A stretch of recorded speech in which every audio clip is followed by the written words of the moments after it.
Hello, this is Dr. Kate Antonova, Professor of History at the City University of New York, and this is History in Practice. Today, I'm going to talk about rank and status in the professorate. This is something people find really confusing because it is stupidly confusing for no good reason.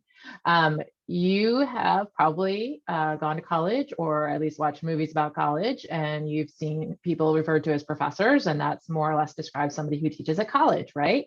Yet you also may be lately hearing about these people called adjuncts, because there's kind of a big crisis around adjuncts or adjunctification these days, and be wondering what all this means. You may also have wondered, what is the status of the professor you have in your classroom? How can you tell? You're often not going to know unless you look up their profile on the website for your college. Look under the department, the discipline that they teach in. You'll find their profile, and it's probably going to have their title in there, and their title does tell you something about their status, roughly. So I'm going to explain how these titles work in the US, I think mostly also the same as Canadian systems. It is totally different in the UK, which just makes things extra super annoying. And in most other countries, they have their own systems. There are a few around the world roughly modeled on the US system, more sort of recent ones, recently developed ones, or they'll use sort of comparable titles. But most, frankly, go back way further than the American educational system, and they have their own titles and ranks and process of going through the ranks of academia. So they're all different, and that makes things even harder. But anyway, in the US and mostly Canada, we can talk about several different kinds of full-time professors. So this is usually what we call a tenure track line, or a job that is on the tenure track, where you start at the beginning and it's expected, if you follow all the way through all of the reviews at each stage, that you climb through the ranks and you are on what's called a professor track or a tenure track line, or a full-time position. Those are all roughly comparable, usually, terms. That line starts with assistant professors. A tenure track new hire, fresh out of the PhD degree, the doctoral degree, is called an assistant professor. This is probably the most confusing one. Many people think it means a teaching assistant or assistant to a professor, because assistant, you would imply that, wouldn't it? That's not what it means, though. Assistant professor is just the starting rank of professor. So they are professors like other university instructors. And actually, these days, in today's job market, becoming an assistant professor is literally like winning the lottery. It's incredibly selective process to even get into a doctoral program. To finish a doctoral program, you're one of the few who finish. And then to get a job at all is an even smaller number. To get a tenure track job as an assistant professor is incredibly rare these days. It is like winning the lottery. It is at least as difficult as becoming a star in Hollywood or a star in Major League Sports. Unfortunately, that's because of the job market. Whole other video on that. But so these are tenure track lines that are so incredibly hard to get, so much sought after. The only ones that provide any kind of stability in academia. Doesn't mean you can't be fired. Another video on that too. In any case, you start as an assistant professor, and that's just the first rank of full-time tenure track professor. So that's already, of people with PhDs, very high.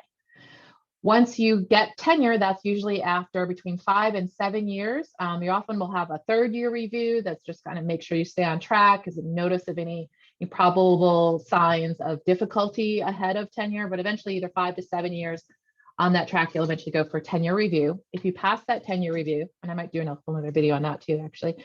If you pass that tenure review, often, in many cases, along with tenure, I'm definitely gonna have another video on what tenure actually means, because you probably don't know. You may think you do, but you don't.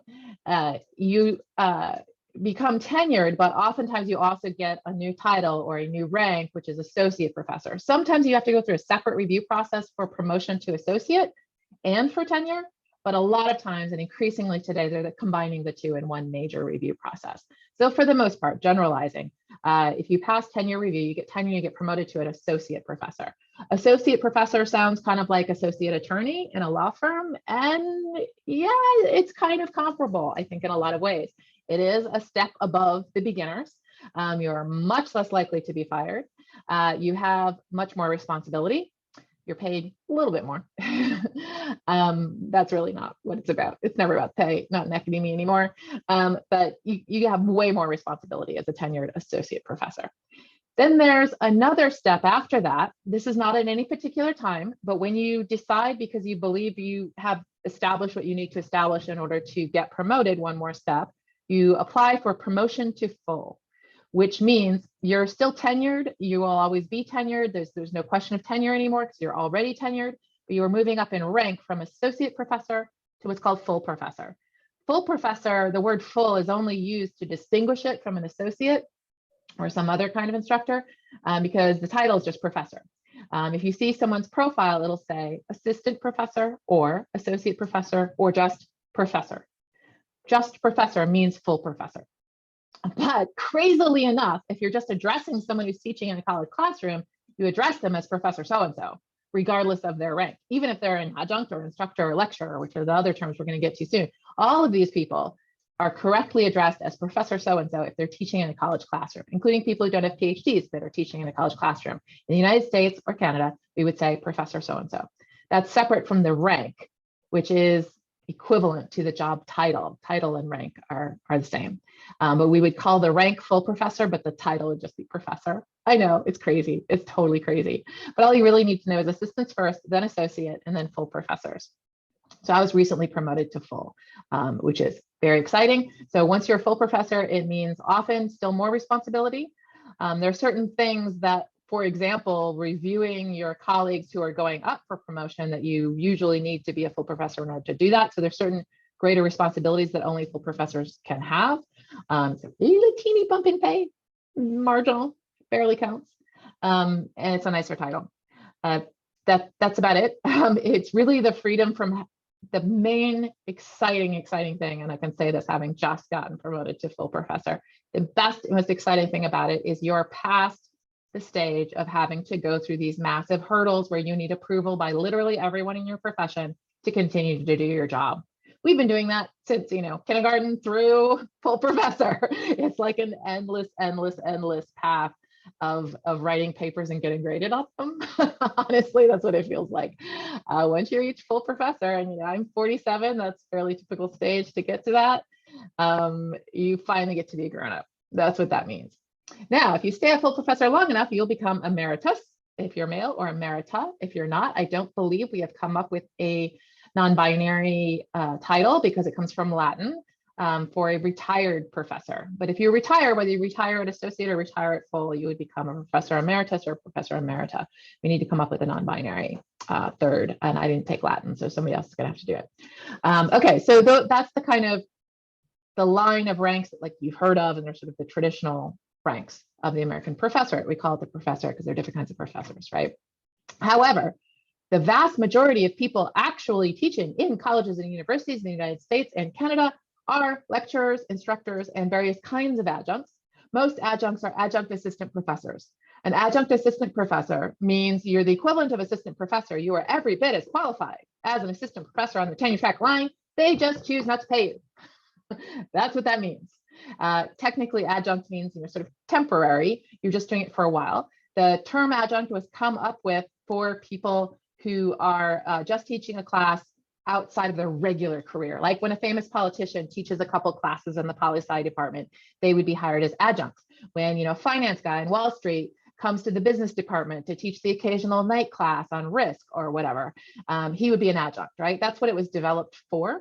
And an adjunct is often someone who doesn't actually have a PhD or who is sort of some kind of other practitioner. Particularly in the fine arts, for example, there's all kinds of other qualifications one might have. Or just having the experience and track record of having practiced in a certain field at a certain level, you get hired in for that as a sort of special temporary, So there was a lot of status related to that. What has happened gradually, it really started in the 1960s, kind of late 60s when the job market bottomed out, early 70s, I should say, is when that started. But we don't really see it until the 90s. The 90s, it becomes a phenomenon, and it has grown exponentially since. So that certainly all of the 21st century so far, academia is dominated by what we call the adjunctification crisis, which is that public funds provided by voters in the states to colleges and universities, many of which are public, not all, but the problem is much more of a public university problem. The elite rich private colleges don't even have that. adjuncts, okay, except those prestigious kind. They don't have adjuncts regular teaching, but public universities, the ones that depend massively on public funds that were developed post World War II as part of, the GI Bill, there was massive expansion in universities, land grants given by the government. GI Bills gave the students coming out of the Army in many cases the opportunity to go to college. Well, they needed professors for all of those. There was this huge kind of boon in hiring professors in the 50s and 60s. It dries out as that generation gets to college. And so then we have a shrinking of the market in the 70s. And what's happened since the 70s is, number one, there was an expectation that the people hired in the first big boom after the war would eventually die and retire. What's happened is they stayed in their jobs to the absolute end, and then they don't get replaced when they retire. That is partly, a small smidge of the problem is that the numbers of college students have never been as big as they were in the immediate post-war years, the first decade after the World War II. Because of course you had all these people who put off the opportunity of college because they were in the war, or who would never have had a chance to go to college if it wasn't for this massive government investment in the middle class after World War II, partly to sort of repay a generation for sacrificing so much of their lives, and often literally their lives, right, in World War II. So the survivors had this massive public investment to go to college. As all of those people got through college, partly the middle class grew and more people typically started to go to college. So actually the numbers remain very, very large. You get the whole baby boomer generation going through college in the 60s, so it remains really large. After the baby boomers in the 70s, then we get the first real noticeable contraction. Because it's no generation since the boomers has been quite that big, but it's not mostly about contraction in the total numbers. The demand, or how many students we have to teach, is still really, really high. What was figured out from the 70s to the present, there has been a political kind of consensus of taking away money from all public goods. The will for investment in a middle class that existed right after World War II has declined from the 60s. And it started declining because of the student riots and unrest and protesting of the Vietnam War in the late 1960s. That led many, many voters to think college is some kind of breeding ground for radicalism. And so public will moved away from providing college. It also coincides, and I do not think this is pure coincidence, coincides with the first time in the history of the world that large numbers of women and people of color started going to college as well. The GI Bill largely excluded people of color, but gradually this begins to change. By the 1960s, you start to get the first generation of larger numbers. It's very small minorities at the time. It's only beginning to approach representation of the population as we get to the 21st century, right? But that also coincides with a lack of interest in public funding of education. So all that funding is gone. So what did universities do? Well, they are in a very lucky place, because to be a professor, there is one particular degree, the PhD, that qualifies you to be a professor. Mind you, they hired plenty of people without them when they were desperate for instructors, but once that need went away, and we had brought in enough people into PhD programs, expanded PhD programs along with everything else after World War II, you get enough professors. So the supply is sufficient. The thing about that degree, it is unique to the professorate. That degree not only doesn't specifically qualify you for anything else, you can't go into private practice like a lawyer can. You can't go into any adjacent field or do separate research privately funded like anyone in any kind of sciences can, including MDs. It is uniquely qualifying you for the professorate and works against you in anything else, because you're considered overqualified for anything else from this particular degree. That puts people who get the degree in a bind. And mind you, the degree you get takes 5 to 10 years post-BA, post-bachelor's degree, post-college degree, 5 to 10 years. So it's a massive investment. By the time you finish, you are no longer a kid. You often may have kids of your own. You have responsibilities. You have not paid into a pension. You have not accumulated any income. You may have been borrowing in order to fund your studies, depending on what program you're in, what your situation was. When you're finishing your PhD, and then your job, your degree qualifies you for only one job and disqualifies you for every other job, which makes people desperate. So what universities did is, when they lost public funding, is realize they could hire people as adjuncts and just not pay them virtually. I mean, they're paid, but it's so little, it almost doesn't count. For literally the best prepared, most qualified people on this earth to do an incredibly important thing, a hugely important public good, which is to educate a critical thinking middle class, something we desperately need. And we can tell that we haven't been doing it so well lately, right? You can tell. We decided, i.e. universities, sure as hell wasn't me, university administrations decided to fix the budget problem, not by cutting administration or facilities or dorms. In fact, in order to compete to attract students to one campus versus another campus, they put huge amounts of money into facilities. Also, administrations became much, much, much larger over the same period of time, from really the 90s to the present is the most noticeable period of dramatic growth.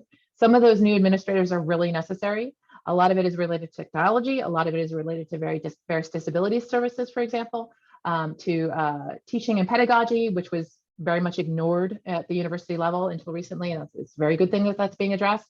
But also administrators for administrators for administrators, and very high level administrators that are paid millions and millions and millions and millions of dollars. Often the worst cases of this, most egregious cases, are when they hire someone from outside of education who has in fact no qualifications for the job, who has been successful in, say, running a corporation, to run a university thinking that'll fix the budget. We have this kind of myth that anything business-like works. That's magical thinking, and I'll do a whole other video on that because it's nuts.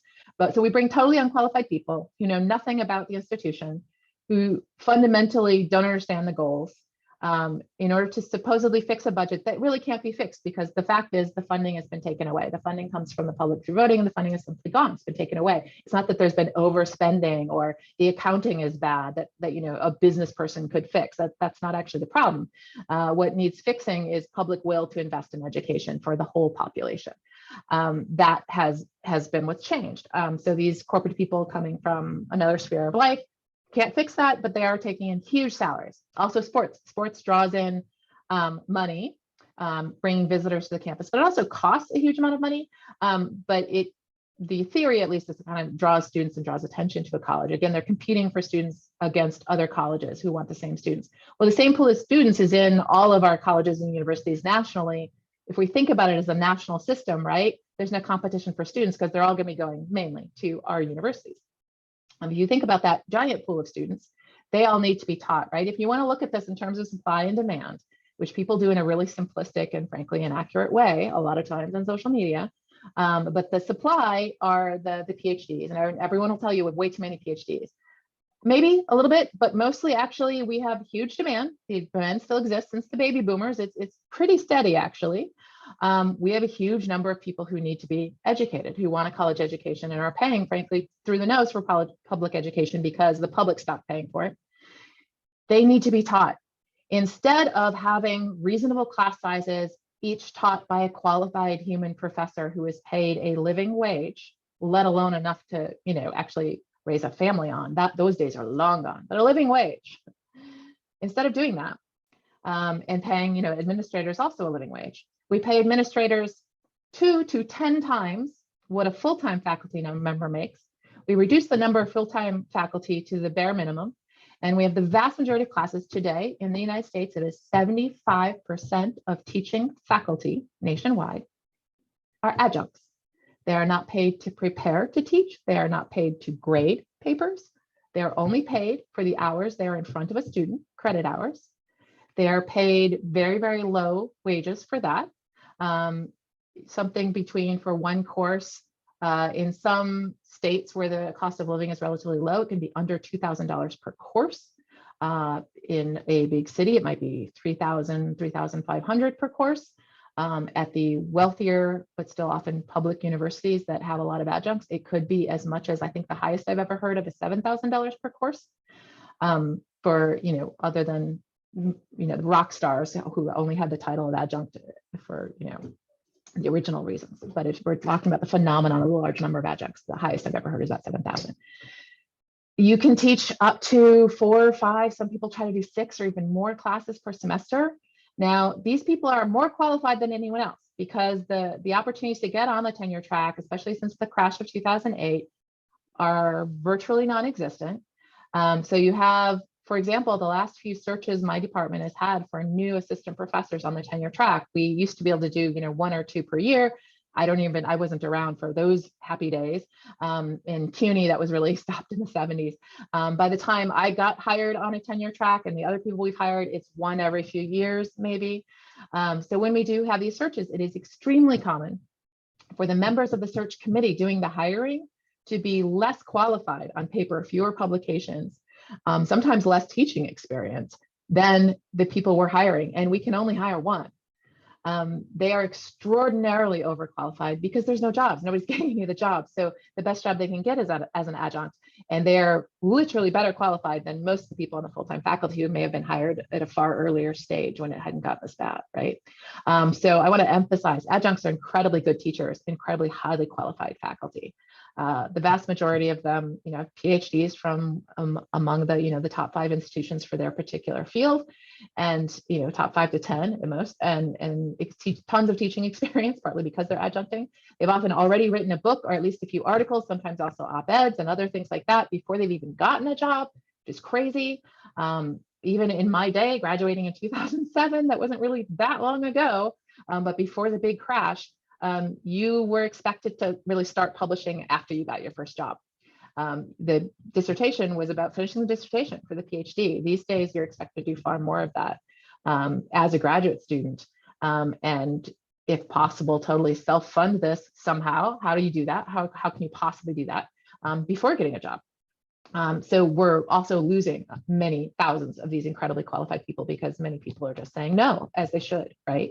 But some, particularly for a while, for a few years, to give it a chance to see what you might get and to try to realign yourself and your biography to set yourself up for some other kind of job when you're overqualified for everything. In the meantime, we get these people adjuncted, right?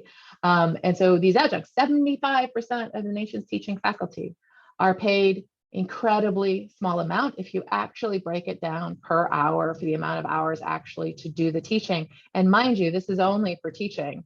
Many adjuncts are still doing entirely on their own time and money, their own research in order to stay in the game. That's a losing game these days. And remember, the whole point of higher education teaching, I've mentioned this in another video, I'll have another on in more detail, is that instructors at the college level should be practitioners. They are researchers who are teaching how to do research and the value of research. We are, in fact, practitioners, every one of us. So when you hire adjuncts, not only are you paying them pitifully little, especially for the qualifications, but for any human being, but you're taking incredibly highly trained people, paying them very little, does not remotely reflect the training they've gone into. But you're also not paying them to do any research. So they either have to do it entirely on their own, or they're no longer instructor practitioners. They can only teach. And that's then doing a disservice to the students. And of course, there's a disservice done to the students because their instructors are teaching way too many courses if they're adjuncts. Even though they're maybe higher qualified than any previous instructor the student has ever had, they're also incredibly overburdened. Often they're cobbling together courses from several different campuses because it's hard to get adjuncting gigs all at the same place to get enough to cobble together even really basic income to cover basic rent, even in very low cost of living states. So they're tremendously overburdened. Another huge cost to the student of having all these huge numbers of adjuncts is if the student wants to continue working with someone, for example, to start doing an independent study or a BA thesis essay with someone, or they simply need a letter of recommendation for the million things you need letters of recommendation for. Adjuncts aren't going to be there next semester. They're all semester to semester, and they will certainly leave for a better opportunity, obviously, as soon as one presents itself. And so they're not going to stick around. They're not going to build relationships with students. They're not going to be able to build up a curriculum that makes sense over time. They can just do course by course. Often they're hired literally days before the class begins, sometimes the day class begins. So obviously they don't have the time for preparation. They end up with kind of a canned course that was handed down from someone else. That is not ideal and does a huge disservice to students. So if you are a college student or a parent of a college student, the most important thing you can do is hold universities accountable for hiring adjuncts. It's inhumane. It does a huge service to the students and to education and to the adjuncts themselves. So please, the only way this will change is pressure from students and parents. Okay, it's a bit of a lecture. Speaking of which, let's talk about lecturers and instructors. Those are the other titles you hear a lot besides the professor track. Which is not to say that other people aren't professors. I just mean the tenure line track of the ranks of assistant, associate, full. Then there are the adjuncts. usually called adjunct assistant because they're every bit as qualified as assistant professors. They're just underpaid. That's all that means. Then there are lecturers and instructors. Lecturer and instructors in the United States, I believe also Canada, but I can't swear to it, definitely not in Britain. In the United States, instructor and lecturer are generally used as kind of vague, interchangeable, catch-all titles for anyone who's hired to teach at a college level, usually for a year term rather than course by course. Adjunct generally refers to someone who is being hired course by course. An instructor or lecturer generally hired year by year, and sometimes it's more or less automatically renewable year after year. Sometimes it's really just 1 year. They're often interchangeable. Sometimes there are some distinctions. At some institutions, instructor is used exclusively for graduate instructors, meaning graduate students who are teaching. They become instructors or graduate instructors. Lecturers are generally used in many places as a title for someone who is full-time, but not on the tenure track, and often without research expectations. So someone who's teaching not as an adjunct, but full-time with some kind of full-time schedule, often more of a teaching load than the tenure track full-timers, meaning it might be, say, a 4-4 load, 4 courses per semester. That is their particular defined position, and that's often called a lecturer, but it can be a more or less permanent. It's often not formally given tenure, but it's treated as comparable to a tenured professor in terms of the free speech rights associated with it.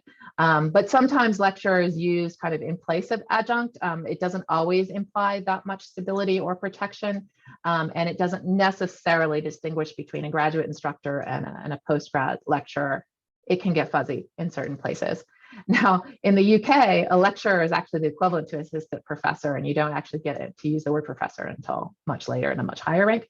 So totally different system over there. I'm not going to get into it because I really don't know the details. All of this kind of also hinges on the terms more generally used and probably the most reliable to compare one institution to another, which is full-time versus part-time. Full-time faculty includes everybody on that tenure track, assistant, associate, and full professors. Also usually lecturers when it's the good kind of lecturer position where there's some stability and some long-term investment in it. That's a kind of lecturer often, and that would be a full-time position. Adjuncts, in the sense of we now see so much of adjuncts that are hired course by course with zero stability, no benefits, no pay for preparation, no pay for grading. These are people who are being dehumanized and degraded by the system because of their unique qualifications. Should get them the opposite treatment. But they are part-timers. So if, for example, you're a parent or a college student who wants to, say, ask a question on your tour of a college and say, how many full-time faculty versus part-time faculty do you have? What's your proportion of full-time to part-time faculty in a department or in the college as a whole? How much do you depend on part-time faculty? What kind of expectations can students have to be taught by full-time faculty? How many of their courses would be taught by full-timer, right? You can put the questions in those terms and kind of avoid some of the mess around the official titles. So that is status and rank in the professorate. I'm going to end it with one last note about status. Professors used to be people with a lot of status, and a lot of people on social media who maybe have no particular connection to academia, haven't been following higher ed, haven't known that anything in particular has changed in the last 30 years. What I want to tell you is everything, literally everything has changed over the last 30, 40 years. It is unrecognizably different. Everything you think you know that maybe from your own experience going to college or your own experience sort of with your peer group around that time of life that has never been relevant for you since is no longer applicable at all. If you don't know anything about higher ed, that's more recent than the last 5 years, you know nothing about higher ed, which is fine. Nobody needs to know about that, and it's not relevant for a lot of people. If that's the case, it's really worth knowing how little you know, because this is actually all stuff that's very politically relevant and comes up a lot in social media. For one thing, the whole sort of question of authority. Who has authority to know things? Who can tell you something worth listening to, right? In these days of social media and just information blitz everywhere, there's a lot of feelings surrounding professors and expertise. I'm going to do some separate videos about that. That's a whole other thing. The main thing I want to emphasize right now is that the kind of status that came with protections, free speech protections, general social kind of deference, high salaries, enough to raise a family on in comfort, often with nice extra benefits, not just things like healthcare and pension, but sometimes housing benefits and things like that, that used to be associated with what professors got. has not been true since the 1960s. That long, yeah. There are superstar professors today. There are full-time tenure track professors at a very tiny handful of very elite institutions, and we're talking about Harvard, Princeton, Yale, you know, those. That there was so much money that professors are still living like almost any professor did in the 1960s. They are the rare exception. Think about the fact that 75% of all teaching faculty in the United States are adjuncts. So the next biggest proportion are the full-timers, not adjuncts, who are not at the super elite institutions, people like me. That's a huge number. It's a fraction, tiny fraction of 1% who are actually living like they did in the 60s. Everybody else, the vast, vast majority, are paid far less than most people who have a BA degree or a professional graduate degree, like a law degree or a medical degree or a business degree. Even though PhD is more education than any of those, we earn less. If you're including in mean and median range salaries, including adjuncts, of course, everything goes way down. But if you only include full-timers, the last time I checked, and this is all publicly available information, you can go look. I should have looked right before the video, but I didn't. Last time I checked, is something around $60,000, $65,000 a year, with 5 to 10 years of postgraduate education. And to give you an idea of the sort of rareness of it, the total number of historians, that's my discipline, historians in the entire world is about 10,000 practicing historians, academic historians. The total number of lawyers in New York City alone, I don't know, but it's got to be way over 10,000 just in New York City alone, let alone the entire rest of the country, right? It is far harder, not just in terms of a few extra years of education, but the levels of competition and winnowing at every single stage, all the way up to an actual tenured professor. And the number of tenured professor historians is way less than 10,000, tiny fraction of that. I don't know exactly, probably a couple thousand, something like that. That's how incredibly rare it is. Think of, 2,000 out of a population of 350 million people in the United States. Not that everyone's trying to be a professional historian. Obviously, there's a whole lot of self-selection in there, but it's a tiny number of people, and they're paid less than the average person with a BA degree in many cases, more than some with BA degrees, far less than almost anyone with any kind of graduate degree, other than the other areas that are incredibly underfunded and undervalued, like, say, social work, another highly specialized educated profession that is grossly underpaid. What does social work have in common with education? Feminized. Any field that is most associated with women, or into which more women have climbed recently, salaries go down, status goes down, benefits go down. Same thing with people of color, same thing.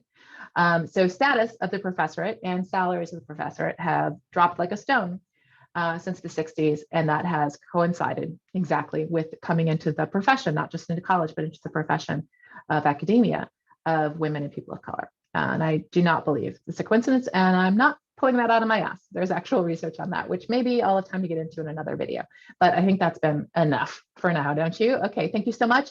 By the way, this is just me talking. I don't represent anyone or anything else. And do all those, the YouTube things, like, subscribe, etc., blah, blah, blah. Thanks.